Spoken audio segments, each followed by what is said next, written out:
I had an incident,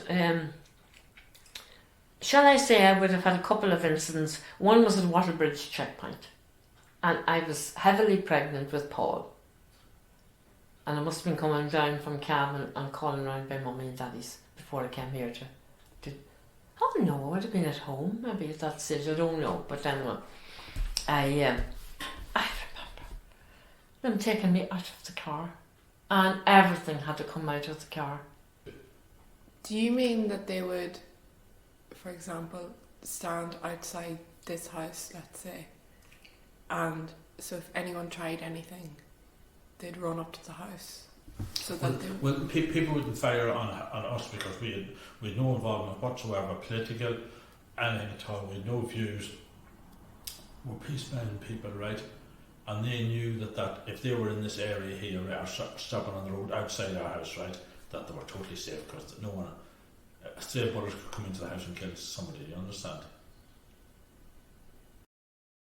And once you begin to read the story, once you begin to get into it, it draws you in. It draws you in, especially having gone to the farm, walked up the lane, you know, along the path, along the track that the soldiers would have come.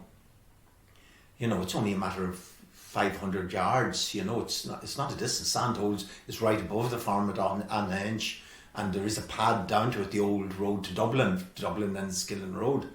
You know, so I had gone there and I saw the steps that they would have taken over the flagstone in the ditch, and, you know, it brought me very close to it, I have to say.